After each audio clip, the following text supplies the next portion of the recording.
There's a very big problem with our whole approach to psychological therapies. And that's a problem that practically no one seems to want to address. The problem has to do with the way in which we're in the process of industrializing psychological therapy, turning it into tried and trusted techniques, turning it into a machinery. The upside of this, if it can be said to have an upside, is that it creates a sense of confidence, a sense that whatever's the matter with us can be fixed or can be helped. And the downside is that no mechanical therapy, no generic therapy ever can do that. It can never do that because we're farming the problem outside of ourselves into a common domain, essentially. And that seems like a eminently reasonable and perfectly logical thing to do. Like we do it with lots of things. If I was a mathematician and I was working on some proof or tried to disprove some proof or whatever, I could throw it out there into the common domain. And other mathematicians could work away at it, and quite possibly one of them could come up with some kind of solution. So that's how we deal with lots of things. When it comes to psychology, though, and even that isn't putting it right, because psychology sounds like some kind of, I don't know, it's not personal enough. When it comes to ourselves, we can't do that. We can't farm out the essential existential challenge of finding ourselves existing in this world or whatever world out to a common forum. It wasn't meant for that, which isn't a good way to put it, but because there's no one out there saying what life is meant or isn't meant to be. But that isn't the way it works. It isn't the way it works because we're evading responsibility. The one responsibility we have, and I'm using this word responsibility in inverted commas because, as I've said before, it's an incredibly easy word to misuse. The one responsibility we have is to make up our own mind about life, so to speak, and not take on other people's opinions. And this also goes for psychological therapy because it all comes down, absolutely all comes down to our viewpoint, how we perceive what's going on, how we perceive this challenge of existence, what we make of it. And it has to be us doing it. It's kind of meant for us. It's not meant to be solved on a generic basis amongst a group of people who are all solving everything on a generic basis so that there isn't an individual there, or there isn't an individual involved in that particular exercise. This is, of course, a function of our mass-mindedness. It's hard to live on a planet of billions and billions of people who need to all interact in order to get on and share the space on the planet without falling into mass-mindedness. If there's however many billions of us, mass-mindedness is going to be a big danger. And the more massive the mind, the more stupid the behavior. That's a rule of thumb.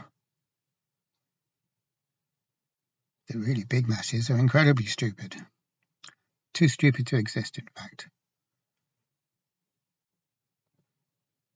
I remember someone saying that to me about Love Island, I think it was, which is a popular reality TV thing, just in case you don't happen to belong to that particular reality tunnel.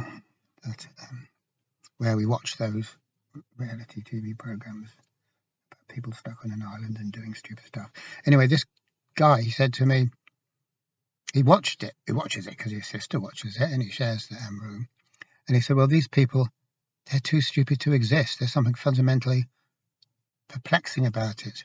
That degree of stupidity cannot correspond to actually having to live and solve all the problems. They don't seem to match, but I'm sure it all works out one way or another. But the point is, big numbers of people aren't putting them all together. That isn't a smart thing that you're dealing with. And we all know this, and it's been known for a long time. Speaking of that particular mass mind known as a nation, which is a type of an organism, Jung says that nations have zero intelligence, zero initiative, for that reason, because they are mass minds. That they're like great stupid beasts blundering on. And no matter how we might like to idealize the situation or be patriotic with regard to our particular nation and therefore see its efforts in a glorious way, really the only sense that comes out of anywhere is out of the individual. If it's going to come, it's going to come out of the individual, not a committee, not a criteria, not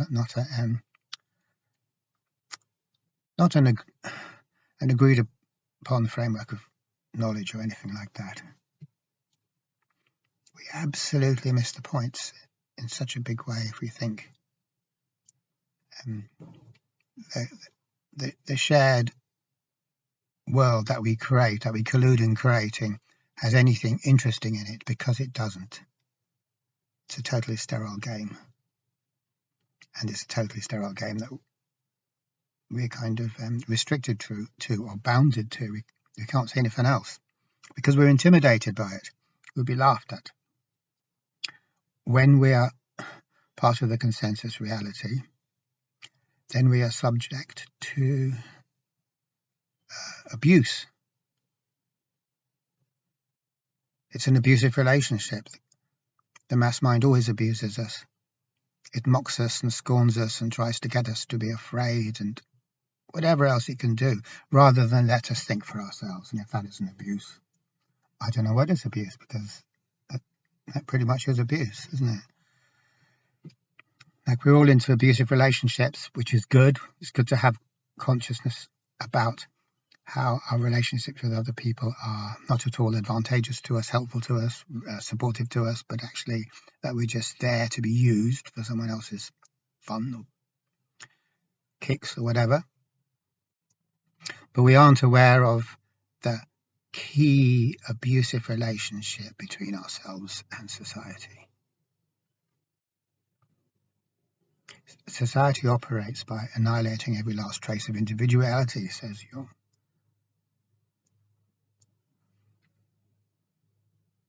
But unless you're in the position of having developed that individuality, you can't see what the problem is, because you don't know what you're missing. So you just think, well, that's stupid talk. What's he talking about? So we can only appreciate the problem when we're able to appreciate the problem. But the problem is that we can't appreciate the problem.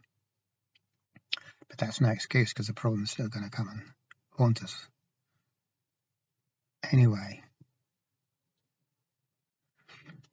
So what we want to do in therapy, what we are doing in therapy, is making all these noises to indicate it's a tried and trusted, safe technology.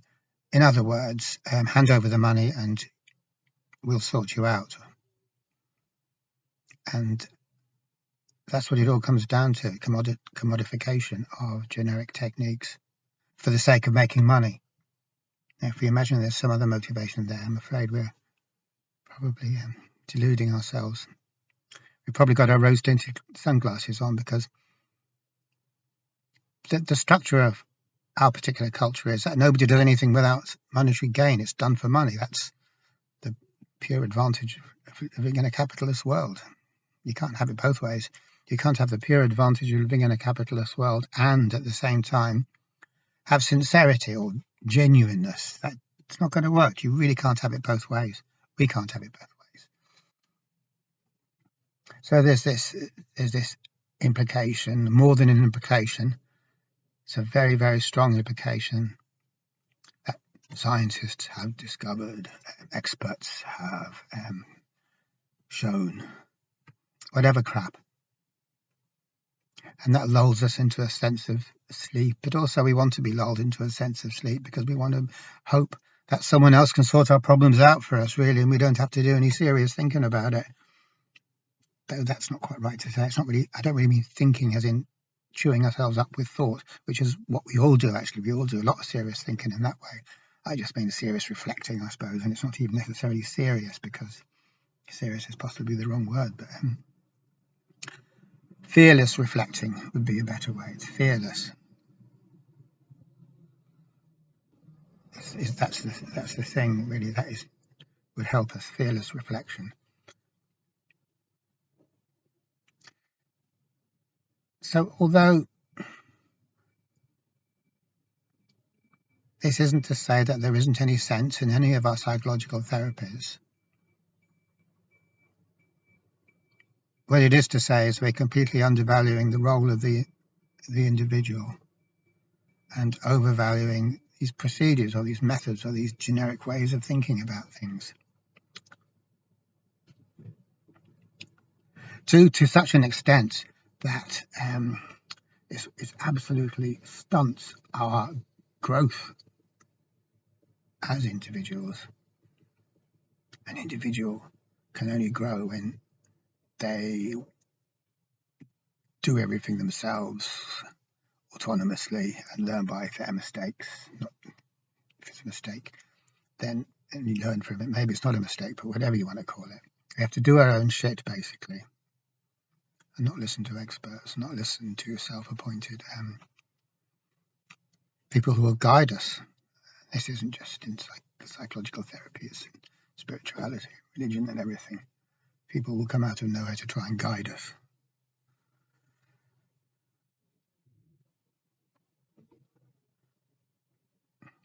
But as I've said, that's evading responsibility.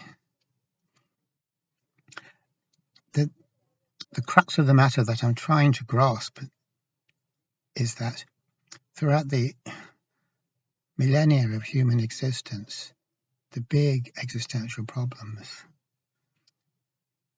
have always been at our own front door. Each single person has to deal with that. And there is no simple answer, because a fundamental existential challenge by its very nature doesn't come with a simple answer. That if it did, it wouldn't be a fundamental existential challenge. We would be looking at it, it'd be something different.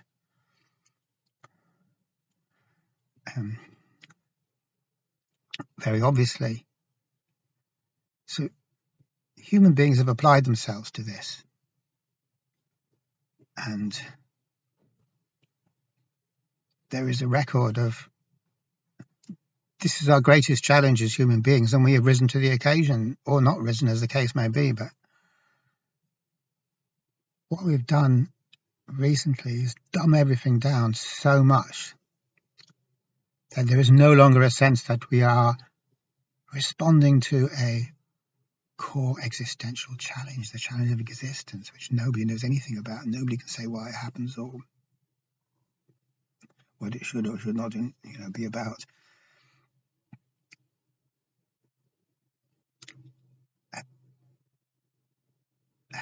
Has been deteriorated into something which is basically a bunch of tokenistic jargon or lingo with a couple of buzzwords, whatever happens to be the fashion at the moment. Vagus nerve, for example. And we just all say the vagus nerve very often, and we can charge people money then because it's all the latest technology and it's tried and trusted, etc., etc. I've got nothing against the vagus nerve. I feel I must point out. I'm sure I wouldn't do at all well without one. But the entire existential challenge of existence can't be reduced to an anatomical organ and how that organ is doing. We might as well think of the kidney. The kidney is a very complex organ. Obviously, all organs are very complex. But we do know what it does. It's a filtration unit. We can see how it works. We can see the capillaries, going through those little capsules or whatever stuff. I can't remember. It's a long time since I studied the anatomy of the kidney. And I only did it because I had to pass an exam and I forgot about it instantaneously. But the point is that you can do stuff. You can treat the kidney in a generic way because everyone's kidney is the same. So although if I'm suffering from kidney disease, my life is going to be different and my response will be different and my whole lifestyle is different to that with other people with it. At least the kidney is pretty much a generic unit when it comes down to it.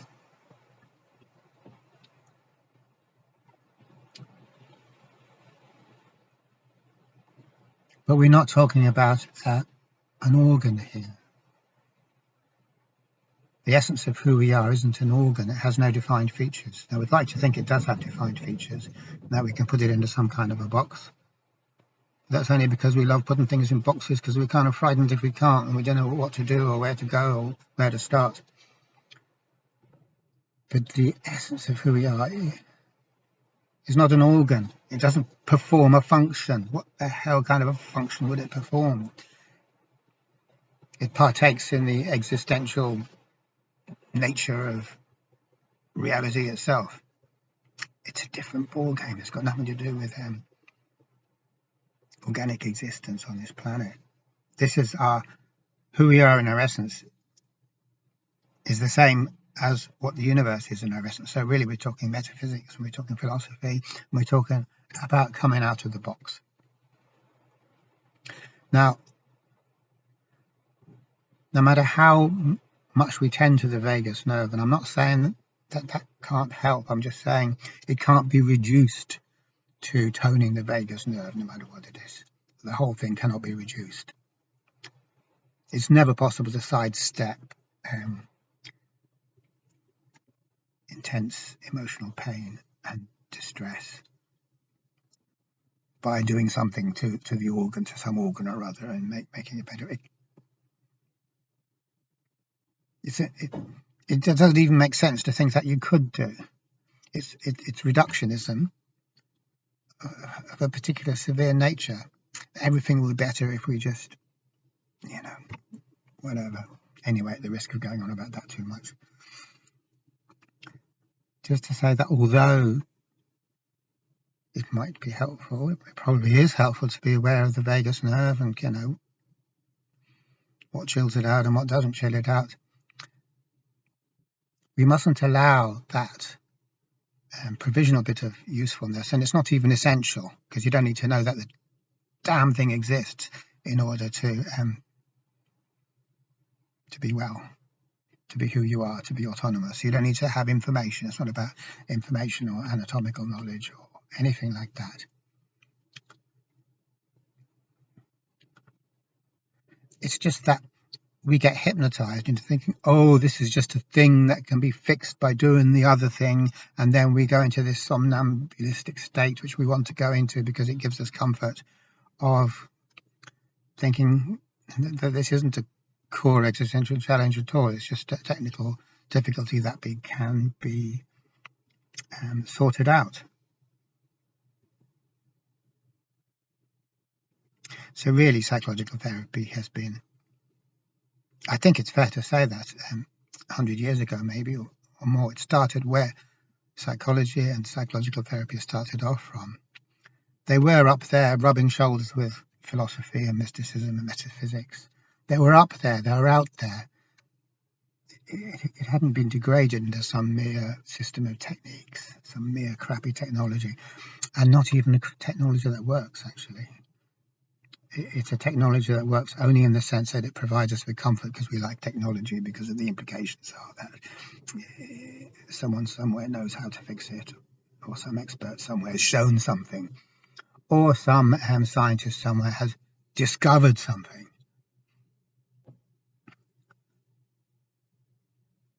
In other words, I don't have to do anything, basically. So the gist of what I'm coming to really is we can't shuck off whatever's going on with us with some simplistic solution.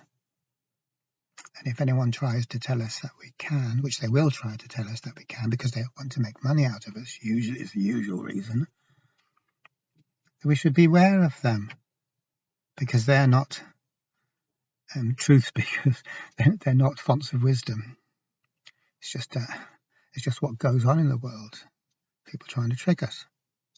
We try and trick ourselves. I'm not trying to say there's bad people out there and they're bad and we should put them in prison or anything like that.